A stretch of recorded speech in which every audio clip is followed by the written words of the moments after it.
Hello and welcome. If you've just completed the Koenigsegg one-on-one event, you might be looking for races you can run in this car that earn currency. So that's what we're going to be looking at today. So this is my Koenigsegg 1-to-1. I've got a different kind of a paint scheme on it. And lap 1 is always a little bit touchy in these endless endurance races. And we'll cover lots of different stuff. Some of it you might be familiar with if you've seen my videos, and some of it maybe not. So endless endurance racing, that's what happens when you pass 42 cars, and you have to do certain things like this, lawnmower mode, or kind of a funny term for taking an off-track cut. We're going to take 2 of them, and the whole point of this is you've got to pass 42 cars as fast as possible. If you don't do it fast enough, you'll just never reach the endless endurance point, or it's called the perpetual point, where the cars just keep going on forever and ever. If you've done these before, you know that eventually you just run out of cars. This is the other cut we take, and that's it. Don't take any more, because you'll start wasting fame per minute, and you'll also you'll just start hurting your earnings. So we got to do this fast, and if you could do this without taking these off-track cuts, you would already know that. You would have already done it. Now here, I get on my brakes way too early, and yeah, do please subscribe, like, leave a comment if you want to, and I try to answer. So on the brakes super early, because I'm not sure how early the bots are going to be on the brakes, and I don't want to get damaged. Now, race location. This is in the exclusive series, and there's the rewards for being in the exclusive series. Here's the specs, and you can see the full upgrade costs. So, not a small investment, not something you want to necessarily do right away, but I've been getting asked about earning races, and so this is a really good one that I don't find very difficult.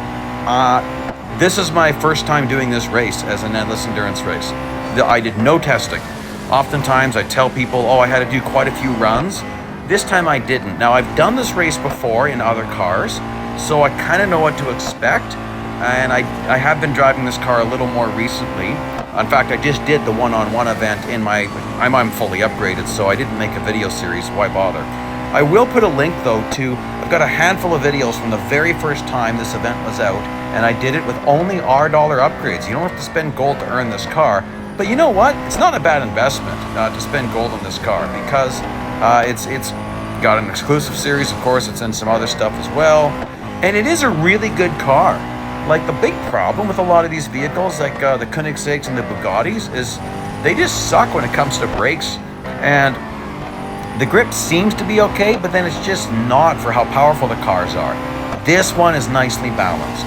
So I like this car because it is balanced. It's got some really good brakes for a car that's this fast. It's quite enjoyable to drive, actually. Oh, those ghosts. He should have been slowing down more than that, I think. Now, a lot of people have said that this car, that they can't do gloss finishes on this car. That's because this is a full carbon fiber frame. Full carbon fiber body, and carbon fiber is not glossy. So the glossiest thing you can get, if you want to have, like, you know, I've got a custom vinyl, obviously. I put chrome blue under this to get it as glossy as it is. It's kind of weird that usually metallic chrome is the glossiest. For some reason, when it comes to carbon fiber bodies, you got to use blue metallic. So same with my Audi R8 LMS Ultra. Same thing. I use the chrome blue underneath that one. So you'll notice here that I brake a tiny bit, and I'm drifting. I'm off the throttle for a lot of that. You don't want to go too out of control. You want to slide as little as possible while you're off track. You don't want to be giving up speed. If you have assists on at all, forget about it. You're never going to see the perpetual point that I'll be hitting here pretty quick. And it's just the way it works. Brake assist either comes on way too early or way too late. Traction control comes on way too much. That was on purpose. I did not want to plow into that bot, so I carefully ground my car against the wall. If you do that carefully, you won't get damage. Back to what I was saying. Both steering assist high and low will fight you to be on track, so they'll make you slide and skid as you're taking these cuts. You just can't have any of it on.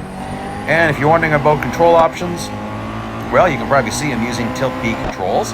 I used to always use steering sensitivity 2. I've recently downgraded that to 1. That's now my default setting. That has been a very long journey. In 2016, I was using steering sensitivity 10. Yes, believe it or not, 10. I have no idea how I ever did that. I can't control a car like that now. I just forget about it. But what happens is, when you want to turn your steering assist off, you got to increase your sensitivity by, I'd say, 3 notches. So it just helps to make up for that missing input. And so I was using steering assist 7 back at that time. I used to drive tilt A controls, low brake assist, high steering assist, traction control on. Drove that way for 18 months and made the transition, and boy, just the whole game gets to be a lot more fun. I still do use steering assist high on Indianapolis Speedway and Daytona Speedway. So not the road courses, but the Speedway. They actually really help there. They just smooth out some of the input and get a little more speed going. Okay, we're getting pretty close to that perpetual point. You'll see it. See how far apart the cars are getting? And you know, in a regular endurance race, this is pretty much where you start seeing like 1 car a lap. That's why you gotta run really fast right from the start. The faster you run back-to-back laps, the closer the cars will get later on. You'll see what I'm saying. Now this is risky. With the new bot programming, I didn't mean to clip that wall. Hopefully I didn't get damaged. Okay, with the new bot programming, if you pass a bot heading into the corner, they tend to just get off the brakes and plow into you. So I was trying to drive in a line that I didn't think the bot would be in. And you'll see later on, I bet you I'm gonna start getting hit by bots. And still a little bit squirrely. My fame per minute would be better if I did more practicing, but not too much better. I'm actually doing really good. I'm sliding out a little bit here and there. Oh, look at this, perpetual point, you see it? See, all the cars are suddenly a lot closer together than they were just last lap? And you watch, it's gonna get closer and closer. Now, you know my new format, or maybe you don't. If you don't, that's fine. My new format is we go to 50 kilometers and then I just do a freeze frame and we go to the numbers, because I stop right there. So I'll freeze the race at 50 and then I'll go back and drive backwards to give back earnings. If you turn around and drive the wrong way during an endurance race, you give back earnings. So I do that to give you really accurate numbers, and then at the end I'll show you how long it actually took me, and what that means is from the moment it goes green to the moment I stop. We're going to fast forward here, and I want you to notice how close the bots are now. It's not that much later. They're a lot closer. Here's where you need to be very careful getting back into traffic so you don't get T-boned. Don't overdrive it. I've done that way too much in my endless endurance racing career, where I'd get too aggressive and then get damaged, and then you're slower. Less top speed, less acceleration, less grip, less brakes. So what does that mean? You're giving up fame per minute. Okay, something super critical. A lot of people don't realize this. You have to finish in first place. Earnings go down for every position. You gotta get first place. If you see bot distances that are way too far, then get out of the race, log out, and I'd even say just go into airplane. Ooh, you just got hit. Go into airplane mode, restart the game, and you should get lower distances. And so once that you see that working for you, then go back, hire the crew, enter the race, and as soon as the race starts, just pause the race and then you can get out of airplane mode so you can still get text messages and stuff if you want to.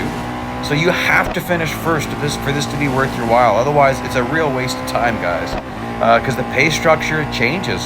Every position below first, you're getting less and less earnings. Okay, we're coming very close to the end of this race. And if you just pay attention, like you see when I'm just only on brakes, sometimes you see I got both brakes and gas on. I'm preloading the brakes so that as soon as I lift off the accelerator, I'm braking. So you can kind of get an idea of my braking points there. It's not too hard in this car. As you can see, I never struggled. And here we're coming to the freeze point right away. Right there, baby. So that's pretty good. So I played this at about 2.5 times regular speed because you can see all the damage there. Friends bonus, I always like the friends bonus. And then the fame pay. Today I'll show you how I figure it all out. So actual race time from green light to when I froze it, 12 minutes 22 seconds. So then convert that, and there you go, 902 fame per minute. Now, hire the agent, that turns into 1,804 fame per minute. Hire the agent on 100% bonus fame day, that turns into 3,608 fame per minute. Pretty sweet. Please like, please subscribe. Here's the one-on-one playlist link I was talking about and some other stuff you might find interesting. Thanks for joining me.